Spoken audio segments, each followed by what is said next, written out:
여호와는 나의 목자니 내가 부족함 없으리로다. 자, 오늘도 매일 예배 나와 주셔서 감사합니다. 예배할 때 또 기쁨이 있고 또 말씀 들을 때에 또 은혜가 있고 또 예배 후에 하루를 살아갈 때 또 소망이 있고 또 힘이 있는 그런 하루가 되시기를 축복합니다. 12월 10날입니다. 목요일 매일 예배 우리 사도신경으로 믿음 고백하시며 시작하겠습니다. 전능하사 천지를 만드신 하나님 아버지를 내가 믿사오며 그 외아들 우리 주 예수 그리스도를 믿사오니 이는 성령 잉태하사 동정녀 마리에게 나시고 본디오 빌라도에게 고난을 받으사 십자가에 못 박혀 죽으시고 장사한 지 사흘 만에 죽은 자 가운데서 다시 살아나시며 하늘에 오르사 전능하신 하나님 우편에 앉아 계시다가 저리로서 산자와 죽은 자를 심판하러 오시리라. 성령을 믿사오며 거룩한 공예와 성도가 서로 교통하는 것과 죄를 사하여 주시는 것과 몸이 다시 사는 것과 영원히 사는 것을 믿사옵나이다. 아멘. 찬송합니다. 369장입니다. 487장 통일찬송가 죄짐 맡은 우리 구주 어찌 좋은 친구인지.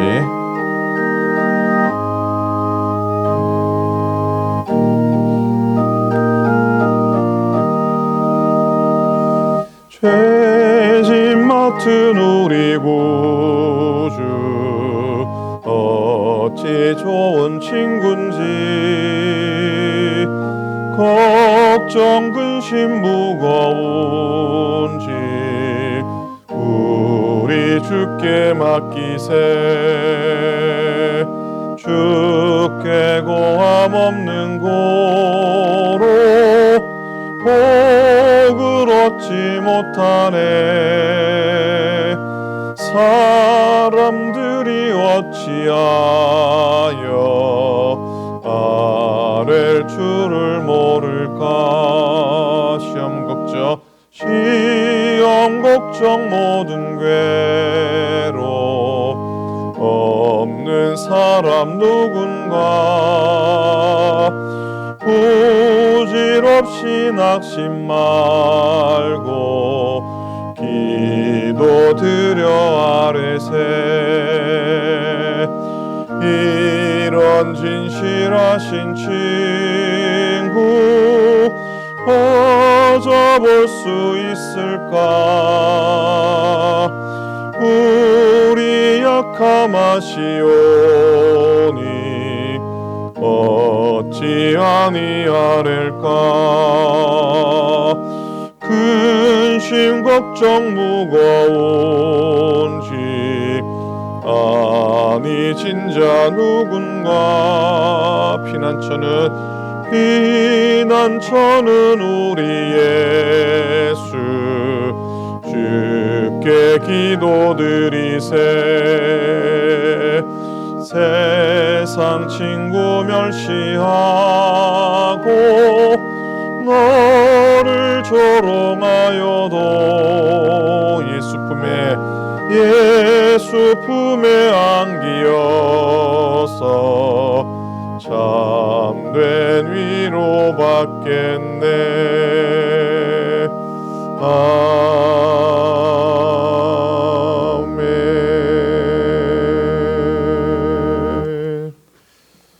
자, 오늘 하나님 우리에게 주시는 말씀은 요한복음 8장이게 되겠습니다. 신약성경 157페이지 요한복음 8장 1절부터 11절까지 말씀 보시겠습니다. 자, 12절까지 봅니다. 교독하겠습니다. 예수는 감람산으로 가시니라. 아침에 다시 성전으로 들어오시니 백성이 다 나아오는지라 앉으사 그들을 가르치시더니 서기관들과 바리새인들이 음행 중에 잡힌 여자를 끌고 와서 가운데 세우고 예수께 말하되 선생이여 이 여자가 간음하다가 현장에서 잡혔나이다. 모세는 율법에 이러한 여자를 돌로 치라 명하였거니와 선생은 어떻게 말하겠나이까? 그들이 이렇게 말함은 고발할 조건을 얻고자 하여 예수를 시험함이러라. 예수께서 몸을 굽히사 손가락으로 땅에 쓰시니 그들이 묻기를 마지 아니하는지라 이에 일어나 이르시되 너희 중에 죄 없는 자가 먼저 돌로 치라 하시고 다시 몸을 굽혀 손가락으로 땅에 쓰시니 그들이 이 말씀을 듣고 양심의 가책을 느껴 어른으로 시작하여 젊은이까지 하나씩 하나씩 나가고 오직 예수와 그 가운데 섰는 여자만 남았더라. 예수께서 일어나사 여자 외에 아무도 없는 것을 보시고 이르시되 여자여 너를 고발하던 그들이 어디 있느냐 너를 정죄한 자가 없느냐 대답하되 주여 없나이다. 예수께서 이르시되 나도 너를 정죄하지 아니하노니 가서 다시는 죄를 범하지 말라 하시니라. 함께 읽습니다. 예수께서 또 말씀하여 이르시되 나는 세상의 빛이니 나를 따르는 자는 어두움에 다니지 아니하고 생명의 빛을 얻으리라. 아멘. 아멘. 미국 사회에 한때 그 히피족들이 아주 기승을 부리던 때가 있었습니다. 젊은이들이 가정과 사회에 대해 불만을 품고 거리로 나가서 노숙을 했었죠. 그때 미국의 많은 목회자들이 히피족들에게 복음을 전하기를 원했습니다. 특별히 달라스에 있는 갈보리 채플이라고 하는 교회에 척 스미스 목사님, 아주 유명한 목사님이신데 이 목사님은 히피들에게 복음을 전한 아주 알려진 목사님 중에 한 분이십니다. 그들에게 히피족들에게 복음을 전했더니 그들이 주일날 교회로 몰려오게 됩니다. 그런데 문제가 뭡니까? 이게 노숙을 하니까 퀴퀴한 냄새를 풍기고 옷이 남루하고 머리는 뭐 난리도 아니고 몸에는 온갖 먼지와 모래를 뒤집어 쓰고 교회에 온 겁니다. 뭐 지금도 그렇지만 그 옛날에는 더 교회 안에 다 이렇게 카펫이 쫙 깔려 있는데 걔네들이 그 히피족들이 왔다 갔다 하면서 뿌려놓은 모래 때문에 카펫이 엉망이 되곤 한 겁니다. 예배가 뭔지도 잘 모르는데 예배 시간에 앉아서 예배만 드리지. 우리 교회도 보면 그 의자에 보면 성찬 잔을 이렇게 딱 꽂아 놓으라고는 구멍이 있는데 히피족들이 그게 뭔지 몰랐는지 거기다가 발꼬락을 넣고 예배를 드리고 그럴 정도였다고 합니다. 그래서 교회가 이 사람들을 교회의 식구로 받아들일 건가? 이 문제를 놓고 진지한 논의를 벌이게 됩니다. 히피족들이 교회에 온다는 건 교회의 품위를 떨어뜨리는 겁니다. 교회를 어지럽게 하고 다른 성도님들을 불편하게 할 뿐입니다. 그런 주장이 계속 나오니까 이 척 스미스 목사님이 일어나셔서 이렇게 말씀을 하셨다고 합니다. 만약 교회가 저들이 교회에 오는 것을 막아 저들에게 복음을 전할 수 없다고 한다면 나는 목회자의 가운을 벗고 바닷가와 거리와 골목으로 나가 내 자신 히피가 되어서라도 저들에게 복음을 전하겠습니다. 모래 때문에 카펫이 더러워져서 저들이 교회에 오는 것을 막는다고 한다면 나는 교회에서 깨끗이 카펫을 걷어치우겠습니다. 라고 말씀을 하십니다. 그렇게 척 스미스 목사님은 히피들이 교회에 들어오는 문을 활짝 열어놓았던 것이죠. 이런 물결들이 미국에 한때 교회 안에 넘쳐나서 미국의 새로운 부흥의 전기가 마련되었었죠. 자, 오늘 요한복음 8장입니다. 서기관들과 바리새인들이 간음한 현장을 덮친 사건입니다. 보기에 따라서는 상당히 사나운 장면이기도 합니다. 어찌됐는지 사내는 도망쳐버리고 여인만 붙잡혔습니다. 아마 남자는 도망가게 내버려 두었는지도 모르겠습니다. 여인은 군중에 의해서 아마도 개처럼 예수님 앞에 끌려 나왔을 겁니다. 바리새인들과 서기관들이 예수님께 다그쳐 묻습니다. 5절이죠. 공동번역에 보면 선생님, 우리의 모세법에는 이런 죄를 범한 여자는 돌로 쳐 죽이라고 하였는데 선생님 생각 어떻습니까? 질문이 상당히 살벌합니다. 그리고 아니 뭐 모세의 법을 지킬 거라면 법대로 그냥 돌 던지고 하면 될 것이지 왜 예수님께 끌고 왔을까요? 왜 예수님께 다그쳐 묻고 있는 겁니까? 6절에 나와 있죠. 그들이 이렇게 말하면 고발할 조건을 놓고자 하여 예수를 시험함이러라. 자, 예수님을 고소하고 고발할 꼬투리를 얻기 위한 겁니다. 함정을 판 거죠. 예수님을 딜레마에 한번 빠뜨려 보는 겁니다. 참 사람 얄밉습니다. 이런 사람 정말 얄밉습니다. 함정에 빠뜨리는 악의로 가득 찬 질문에 어떻게 대답해야 합니까? 자, 가령 예수님께서 돌로 치라 대답한다면 그동안 예수님이 그렇게 부르짖었던 이 사랑은 간 곳이 없어지죠. 또 로마법에 따르면 뭐 유대인들이 사형을 집행할 권리가 없으니까 또 로마법을 범하게 되는 것일 수도 있습니다. 반대로 치지 말라 그러면 예수님은 소위 율법의 공의를 무너뜨린 자가 된 겁니다. 선지자의 자격도 없고 메시아로서의 자격도 없어지는 겁니다. 그때 예수님께서 어떻게 하시죠? 몸을 굽혀서 땅에다가 글을 쓰십니다. 유명한 장면입니다. 무슨 글을 쓰셨을까? 참 많은 사람이 궁금해합니다. 예수님이 땅에다가 무슨 말을 쓰셨겠습니까? 자, 어쨌든 예수님이 땅에 허리를 굽혀 오는 그런 모습이 한편은 굉장히 예수님의 고단수 작전인 것 같아요. 심리 전술적인 행동이지 않았나 싶습니다. 사람들이 막 난리를 치는데 예수님이 몸을 굽혀서 그 무언가 쓰는 예수님을 이 사람들이 바라보았겠죠. 군중들의 그 충혈된 눈동자, 그 순간 가슴에 치밀었던 분노들, 또 그들의 상기된 얼굴들이 예수님의 침묵에 의해서 멈칫하게 됩니다.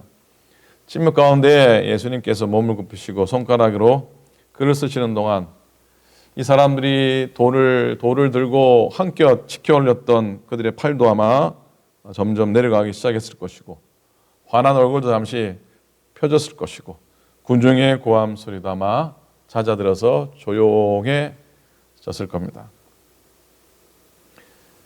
여러분, 예수님의 그 손가락은 어떤 손가락입니까? 천지우주 만물을 창조하신 손가락이잖아요. 흙으로 사람을 빚어 아담을 만드시던 창조주의 손가락 아닙니까? 우리들이 어머니의 모태에 있을 때 우리를 빚어 만든 손가락이잖아요. 전능자의 손가락 아닙니까? 예수님이 이 땅에 계실 때에 책을 남기신 적이 없죠. 예수님은 글을 남기신 적이 없습니다.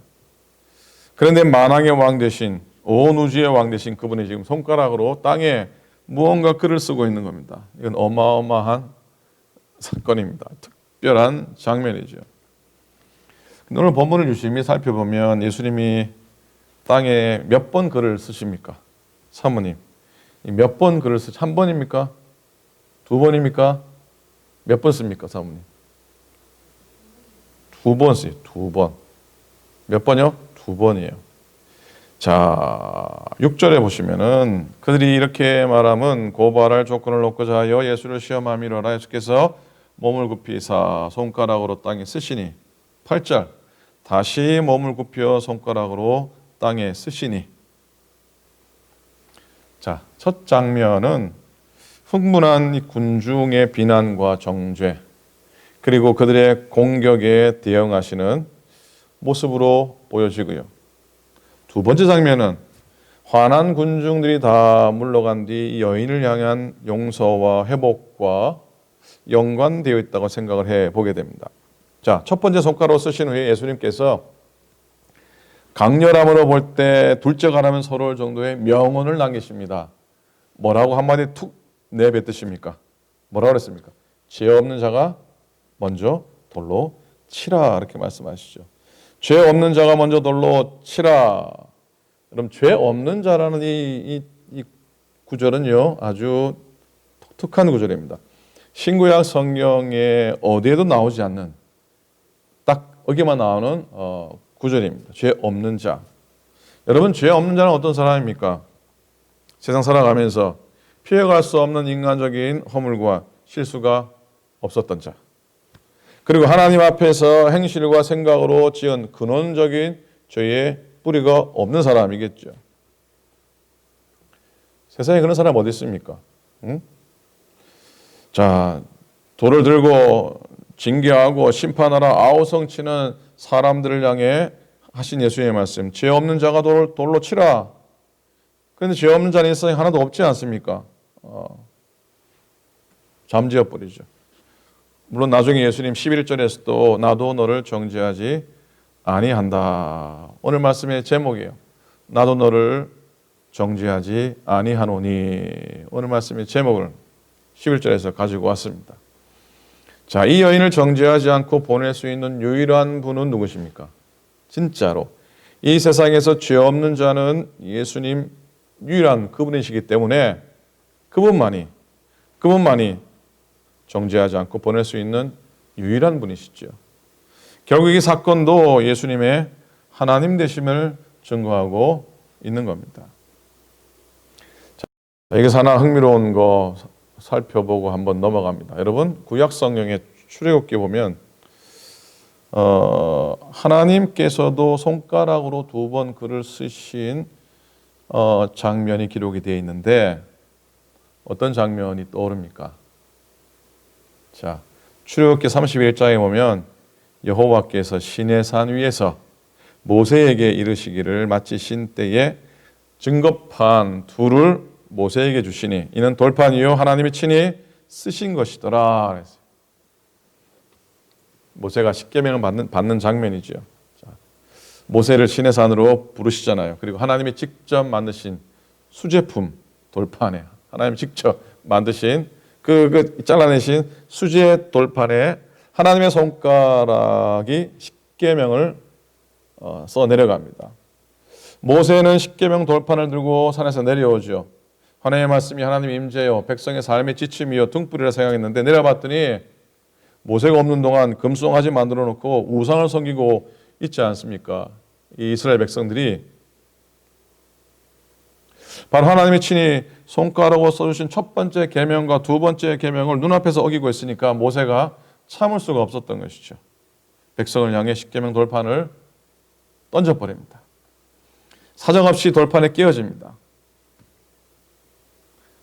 물론 모세의 성격도 보여지고 또 과한 행동 같기도 합니다. 하지만 이스라엘 율법을 깨트리고 계명을 범하고 하나님의 말씀을 짓밟은 것에 대한 심판과 정죄의 사건이라고 봐도 저는 무방하다고 생각합니다. 그렇게 첫 번째 돌파는 어찌 보면 심판과 정죄의 사건, 어떤 사건이요? 심판과 정죄의 사건으로 깨어지게 되죠. 자, 그 후에 하나님이 다시 모세를 시내산으로 불러 올립니다. 처음은 하나님의 수제품 돌판이었지만 두 번째는 모세가 직접 돌판을 준비해 갑니다. 출애굽기 40장에 보면 다시 하나님의 손가락이 그 돌판의 십계명을 써 내려가죠. 첫 번째와 같은 십계명의 돌판이지만 두 번째 돌판은 좀 달랐습니다. 좀 다릅니다. 무엇이 달랐을까요? 두 번째 하나님의 손으로 쓰신 돌판은 하나님의 법궤 속에 모셔집니다. 그리고 어린 양 보혈의 피를 바른 속죄소, 시은소로 덮었습니다. 이건 용서의 복음이고 또 사랑의 복음이고 구원의 생명의 복음인 줄로 믿습니다. 자, 8절로 다시 옵니다. 다시 몸을 굽혀 손가락으로 땅에 쓰시니 9절 그들이 이 말씀을 듣고 양심의 가책을 느껴 어른들을 시작해서 젊은이까지 하나씩 나가고 오직 예수와 그 가운데 섰는 여자만 남았더라. 자, 예수님의 두 번째 쓰신 글은 용서의 복음이 아닐까요? 회복의 복음이 아닐까요? 아마 두 번째 쓰신 글은 땅바닥에 쓰신 글은 아마 나도 너를 정죄하지 않겠다. 그러면 첫 번째 쓰신 글은 뭘까요? 죄 없는 자가 먼저 돌로 쳐라. 그렇게 쓰지 않으셨을까요? 그냥 추측입니다. 아마 하나님은 예수님은 아무것도 안 쓰셨을 수도 있습니다만 그런 생각을 해봅니다. 자, 여러분, 우리가 교회에 와서 믿음의 삶을 살아가는데 첫 번째 손가락의 잣대로 우리의 삶이 재어지고 그런다면 살아날 길이 없습니다. 우리가 교회에 오는 이유는 첫 번째 손가락을 붙들기 위함이 아니죠. 심판과 정죄의 손가락을 붙들기 위함이 아닙니다. 율법의 잣대로 재어지면 살아남을 자가 한 사람도 없습니다. 그런데 예배드리고요. 서기관들과 바리새인들처럼 율법을 얻어가지고 돌아가는 사람이 있습니다. 그들은 첫 번째 손가락으로 신앙생활을 하려는 사람들인데 남을 비난하고 도무지 용서하지 않습니다. 그러니까 그들은 용서를 받지도 못합니다. 자책만 하고 돌아갑니다. 상처만 받고 돌아가는 사람들이죠. 그러면 망합니다. 영혼이 망합니다. 영혼이 죽습니다. 그러니 우리는 예수님의 두 번째 손가락을 만나야 하지 않겠습니까? 용서를 만나고 복음을 만나고 은혜를 만나셔야 합니다. 여러분, 이 여인이 살아날 수 있었던 것은 무엇 때문에 그랬을까요? 왜? 어떻게 살아났을까요? 그건 예수님께 끌려왔기 때문이에요. 예수님께 끌려왔기 때문이에요. 주님을 만났기 때문입니다. 아마 이 여인이 율법에 끌려갔다면 살아남을 길이 없었을 겁니다. 심지어 가족에게 끌려가도 못 살아남았을 거예요. 여러분, 아직도 이 무슬림 사회에는 남아있는 명예살인이란 게 있지 않습니까? 가문의 명예를 지키기 위해서, 혈통을 지키기 위해서 살인을 마다하지 않는 끔찍한 악습이 있지 않습니까? 아마 그랬을지도 모릅니다. 어디 끌려가도 살아날 길이 없었을 텐데 주님께 끌려왔기 때문에 이 여인은 살아남을 수가 있었습니다. 예수님 안에서 모든 죄는 용서받을 수가 있습니다. 교회 안에서 모든 죄는 용서받아야 합니다. 10절입니다. 예수께서 일어나사 여자 외에 아무도 없는 것을 보시고 이르시되 여자여 너를 고발하던 그들이 어디 있느냐? 너를 정죄한 자가 없느냐? 대답하되 주여 없나이다. 여러분, 모든 사람은 새로워질 수가 있습니다. 모든 인간은 회복될 수가 있는 것이죠. 11절 후반절에 예수께서 이르시되 나도 너를 정죄하지 아니하노니 가서 다시는 죄를 범하지 말라 하시니라 그랬습니다. 자, 이 놀라운 사건 이후에 주님은 세상을 향해 뭐라고 하십니까? 말씀을 12절에 나는 세상이 뭐라고요? 나는 세상의 빛이라. 나를 따르는 자는 어둠에 다니지 아니하며 생명의 빛을 얻으리라 그랬어요. 그리고 31절에 쭉 내려오면 또 유명한 말씀하십니다. 놀라운 말씀하십니다. 31절 중반절에 너희가 내 말에 거하면 참으로 뭐가 되고요? 내 제자가 되고 32절 함께 읽을까요? 진리를 알지니 진리가 너희를 자유롭게 하리라 그랬습니다. 오늘 우리들의 손을 주님의 보혈의 피에 적시기를 원합니다. 주님의 은혜의 손을 붙드십시오. 회복의 손을 붙드십시오. 치료의 손을 붙드시고 새로워짐의 손을 꼭 붙드시기를 간절히 부탁을 드립니다. 그러면 주님의 제자답게 생명의 빛 가운데 거하게 해 주실 것입니다. 그리고 자유케 하는 진리를 따라 살도록 허락해 주실 것입니다. 오늘도 그런 축복이 주님의 오심을 기다리고 또 주님의 탄생을 기다리며 그 기쁨과 은총을 고대하는 우리 모두 가운데, 이 땅 가운데 풍성이 가득히 넘쳐날 수 있기를 우리 주님의 이름으로 간절히 축원을 드립니다. 아멘. 기도하십시다. 하나님 아버지 고맙습니다. 은혜를 감사합니다. 오늘도 이 세상의 험한 삶의 한가운데서 또 때로는 우리의 심령의 번민과 또 우리 마음속의 연약함과 또 이러지도 못하고 저러지도 못하며 살아가는 우리의 삶 가운데 오늘 하나님의 저희를 부르셔서 예배 가운데 잠시 멈추어 서게 하시고 그래도 말씀을 따라 우리의 길을, 우리의 심령, 우리의 마음, 우리의 삶을 또 활짝 열어주시니 감사를 드립니다. 주님 오실 길을 예비하는, 주님이 오시는 길을 평탄케 해야 될 우리의 삶인데 그 평탄케 되는 길은 우리가 믿음으로 서 있는 것이고 또 주의 말씀을 의지하며 살아가는 우리의 삶인 줄로 믿습니다. 넉넉히 이웃들을 사랑하고 베풀며 살아가게 도와주시옵소서. 하나님 아버지, 나도 너를 정죄하지 않겠다 하신 주님의 소망의 말씀이 우리에게 놀라운 힘이 되고 위로가 됩니다. 하나님 아버지, 오늘도 우리를 넉넉히 용서하시고 넉넉히 살아가시는 주님의 손을 꼭 붙잡고 오늘 담대히 살아가며 기쁨으로 감사함으로 지나게 하여 주시옵소서. 세상 바라보면 질병의 감염병에 대한 공포와 또 두려움밖에, 또 세상을 바라보면은 실업과 또 여러 공고함 가득하지만 오늘도 주님 앞에 나아갈 때에 가늠한 현장에서 붙잡힌 여인이 자유함을 얻고 회복함을 얻었듯이 우리도 그러한 자유와 그런 회복과 생명의 빛 가운데 거하게 될 줄로 믿습니다. 우리를 붙드소서, 이 땅을 고치소서, 우리의 죄 허물을 용서하소서. 오늘도 살아가는 교우들, 가정들, 일터들, 생업들, 자녀들, 자손들 삶의 모든 형편 가운데 하나님의 복과 은혜와 평강을 더하여 주옵소서. 감사드립니다. 오늘도 우리를 보호하소서. 우리 주님 예수 그리스도의 이름으로 축복하며 간절히 기도드립니다. 아멘. 하늘에 계신 우리 아버지여, 이름이 거룩히 여김을 받으시오며 나라의 임하옵시오며 뜻이 하늘에서 이룬 것 같이 땅에서도 이루어지이다. 오늘날 우리에게 일용할 양식을 주옵시고 우리가 우리에게 죄 지은 자를 사하여 준 것 같이 우리 죄를 사하여 주옵시고 우리를 시험에 들지 말게 하옵시고 다만 악에서 구하옵소서. 나라와 권세와 영광이 아버지께 영원히 있사옵나이다. 아멘.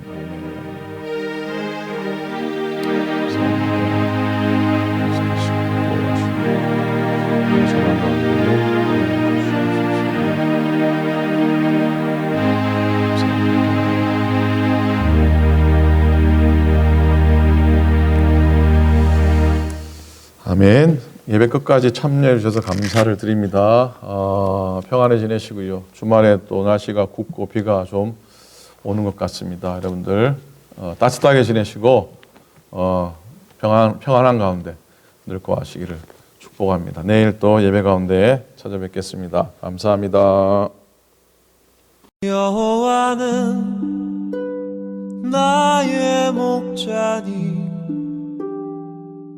내가 부족함 없으리로